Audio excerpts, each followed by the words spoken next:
Hey everybody, it's Ryan here, your Android enthusiast, and I just wanted to give you my take on Windows Phone 8. So I had, the folks at HTC were kind enough to send me this device, even though I know that I'm an Android guy.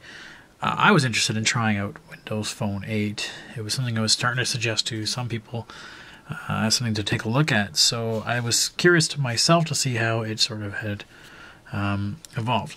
Now, I don't want this to be a review on the phone per se. I mean, I'll do something that's similar later on, but in terms of the operating system compared to Android. So let's take a look at it. So immediately, I mean, the button powers up at the top, and you get your side controls at the bottom, and we have a shutter button down there.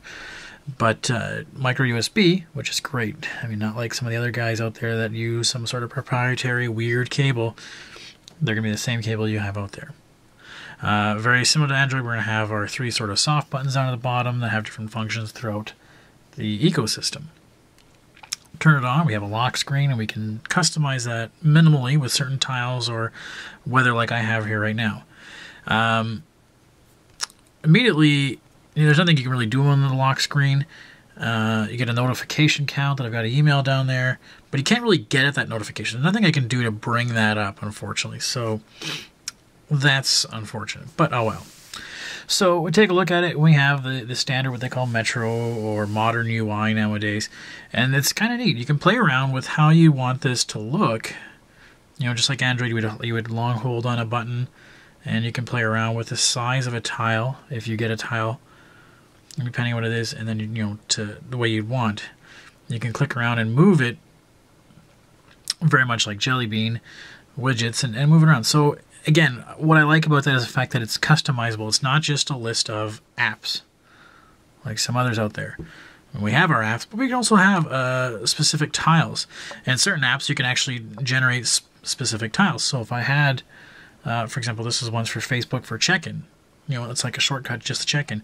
There's a shortcut just for, you know, a bookmark. Like I have Google Plus there because, you know, I don't have an app for Google Plus. They give us some unread counts in there. There's Facebook one there.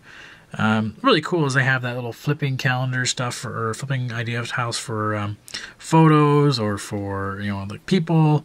So some interesting, very cool things that they can do. All right, I like that. I like that sort of minimal look. And that minimal look carries throughout the whole operating system. So no matter if it's Twitter, you know, we have that sort of swipe left and right. We have our different things we can go through.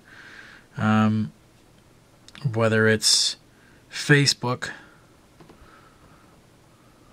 again, swipe left or right to go to the different things. You know, it has that same feel, which was really kind of weird because when you load the app up or load up, you know, the store, a lot of them say built by Windows, and you're like, well, Windows didn't build YouTube, but they must have had obviously a hand in designing it to make sure it works the way we want it to. So there's YouTube, for example.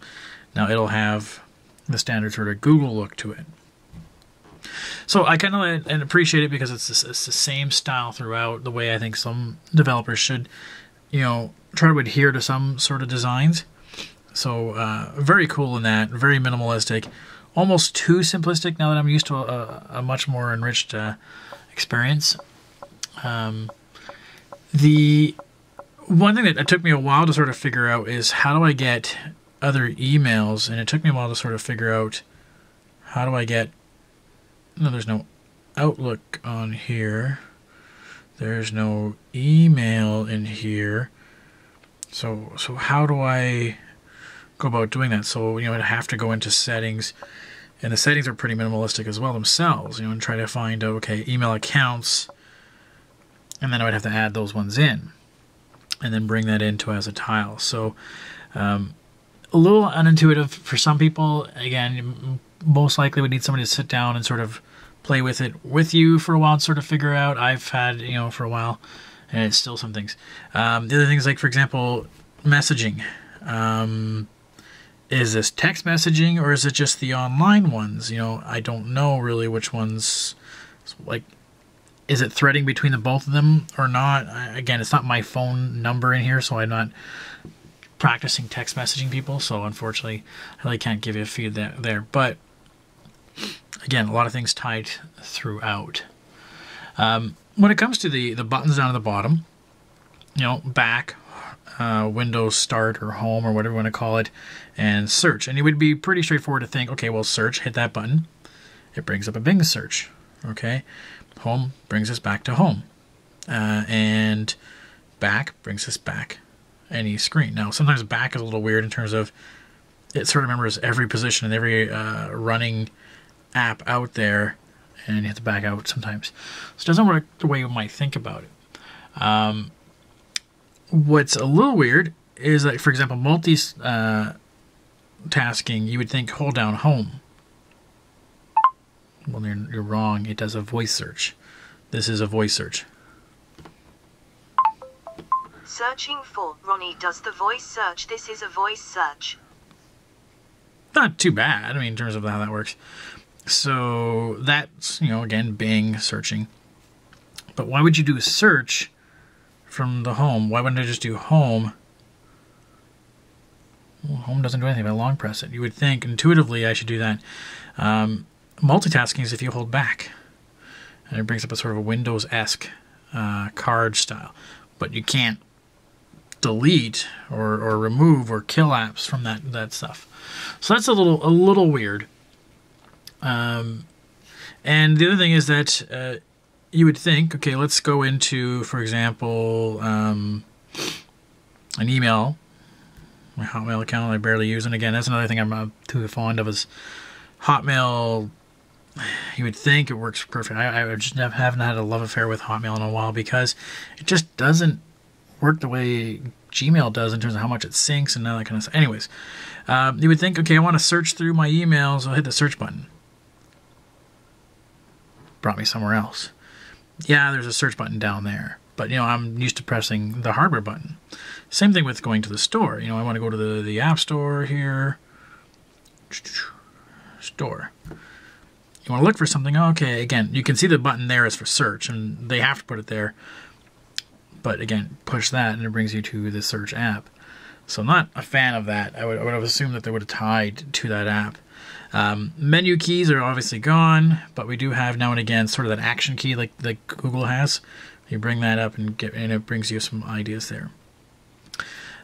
Speaking of other UI, you can also do pull down, of course not now, to bring up stuff like, you know, your data, what are you connected to, battery and stuff like that. So that's kind of cool. It's not always there. However, that's kind of led to an issue that I found, and I was sort of noticing as I was using this unit, I don't think it's staying on Wi-Fi, because every time I turned it on, I would see the Wi-Fi would pop up, you know, grayed out, and then slowly come on. Turns out there's a fix out right now apparently for that it is going to sleep during when it's screen off, which I just can't imagine how much data you would use. And then that's something else I'm missing, and maybe I'm getting spoiled by Android, is that I'm looking for, okay, how much is my battery lasting? I want to give you guys some stats on how well it's doing. There's nothing in here that says about battery usage. You know, I can't seem to find that anywhere on here. Nor does it have anything for data usage. How much data? Like, you would think that's just sort of a standard thing I would want to know. Most carriers have something you can check online, but it doesn't have it built in, which is kind of, I think, an oversight on Windows' part to not have that feature built in. Okay, so what else here? Notification shade, like I showed you, we don't have that. There's nothing I can do to bring down that things pop up. We have what they call toast things that pop up, so an actual notification little screen will come up that says you have a new email, or there's a calendar app for you to work on too, but it doesn't really sit in the notification bar waiting for you to get to it later or clear it out when you want it. You actually have to dismiss it immediately. So I missed that notification bar and just being able to, but you can customize up there on Android.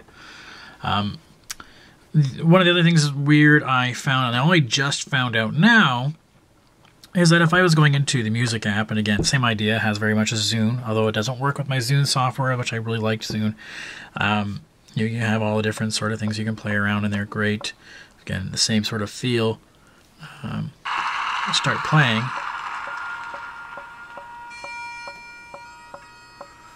You know, and I can multitask it away and do whatever else I want to do, bring up some websites or whatever. But if I wanted to kill that off, I used to think you have to go find it. Found the trick. To bring up music player stuff, I have to hit the volume button. That means I have to either turn it down or turn it up a little bit. And I can stop it that way. So that's kind of a cool feature to bring that up, but again, not intuitive. I wouldn't have thought, oh, I got to press the volume key to bring up my playback and start something like that. So, yeah. Other than that, let's talk about apps. It's one of the things a lot of people like to look into is what apps do you have? And you can say, well, let's take a look at apps and, you know, new and rising or best rated apps out there. You know, we have some standard apps. You know, there is Angry Birds featured stuff like in there. A lot of paid stuff. So, take that for what it's worth. That, you know, a lot of apps you'd have to pay for if you want them. For example, like Angry Birds. I mean, they're not expensive. $1 to $2, what I found, but not free. But the selection really isn't quite there. It's very much like early Android when there was just some main apps and then a bunch of sort of subsidiary type apps, like nothing that you'd really want to play around. Like games are pretty well non-existent that I've been able to find. Nothing really that strikes me like I've found on the Android market. So the apps tend to be a little vague to find, and finding them. Here's another. I'll talk about that too. Actually, finding an app, picking one up. Okay, so let's say this app here, Gleek. I have no idea what this is. Get the coolest, fastest Twitter client. So it's a Twitter client. It's rated 5 stars. 22 people rated it, but I can't see what their ratings are. I see no pictures of what it looks like. It does tell me it'll have a live tile. That's kind of cool. But it tells me nothing about what the app really does, or I can't really even see it to try it out. So you kind of have to gamble on it to see if that's what you like. Same thing with they pop up saying there's app updates. Doesn't tell you what the app update is updating. It's just telling you that there's an update, and you have to go and take it. Other than that is pretty much the system itself is very responsive, like you're seeing here. I don't know if it's just this phone specific, but it's really good and it lasts, you know, pretty good on battery. I haven't really had much issue with it. Camera's software is pretty plain and basic. I'm not a big super fan of it, but again, you can probably get other apps out there.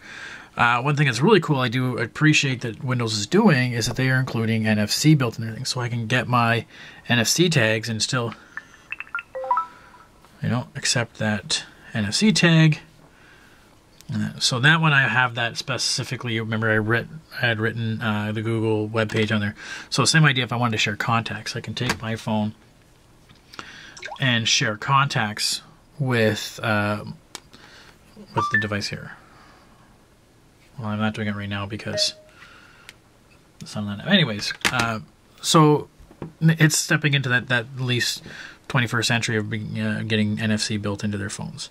So that I appreciate. Yeah, so I think we have it pretty good over Android. However, if you have somebody like, for example, like my father, I was going to suggest that this is for him. He's already been into Hotmail. He knows Excel and Word and everything like that, which, of course, I mean, I didn't really show off, but it does have... where is it? Microsoft Office. Microsoft Office is all in here. There we are, Office. It's all in here. So stuff that he knows how to use already in here, and it works with SkyDrive, works with all that kind of stuff. So yeah, very simple, nice intro to get into smartphones. A very nice transition piece. So that's Windows. How does it rack up to Android? Obviously, Android, I get way more options, way more customization stuff, and I can really make the device more mine than what I'm sort of limited to here. Okay, so I'll have a full review on the site later. Thanks for watching.